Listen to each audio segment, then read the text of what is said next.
ICL surgery, এই surgery নিয়ে কিন্তু আসলে আমরা খুব বেশি শুনি না। যেমন আমরা ক্যাটারাক্টের সার্জারি সম্পর্কে জানি বা চোখের ছোটখাটো অন্যান্য কিছু সার্জারি সম্পর্কে অনেকেরই ধারণা আছে। আইসিএল সার্জারি আসলে নামটাও অপরিচিত, কেন করা হয়, কাদের করা হয়, কিভাবে করা হয়, অনেক প্রশ্ন আপনার কাছে। শুরুতে যদি বলতেন যে আইসিএল সার্জারি বলতে আমরা কি বুঝি? ধন্যবাদ। আইসিএল সার্জারি আমরা যদি ফুল টার্মে যাই সেটি হচ্ছে implantable collamer lens. Basically this is phakic IOL. Phakic IOL হচ্ছে আমরা যারা দেখি যে চশমা পরে যারা, তারা দুটা কারণে চশমা পরে। একটি হচ্ছে তার দূরে দেখতে সমস্যা হয়, চশমা ছাড়া তিনি দূরে দেখতে পারেন না। আরেকটি হচ্ছে তার কাছে দেখতে সমস্যা হয়, তার চশমা লাগে কাছে দেখার জন্য। যেমন আমি চশমা পরি, আমি কিন্তু চশমা ছাড়া কাছে দেখতে সমস্যা হচ্ছে, কিন্তু আমি দূরে দেখতে পাচ্ছি। আমার চশমাটা হচ্ছে কাছে দেখার জন্য। কিন্তু অনেক মানুষ আছেন যারা হলো দূরে চশমা ছাড়া দেখতে পারেন না। তাহলে আপনি বলেছেন আগে যে খুব কমন টার্ম, অনেকে মনে করেন যে চশমা ছাড়া থাকতে হলে ল্যাসিক করব।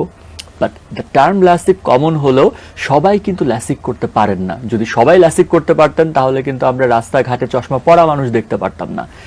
যারা ল্যাসিক করতে পারবেন না, যাদের মোটা পাওয়ারের চশমা পরেন, লাইক -10 এর উপরে, অনেক রোগী আছেন যারা -10 to -30 পাওয়ারের চশমা পরেন, তারা যদি চশমা ছাড়া থাকতে চান তাদের জন্যই হলো এই ফ্যাকিক আইওয়েল সার্জারি বা আইসিএল সার্জারি।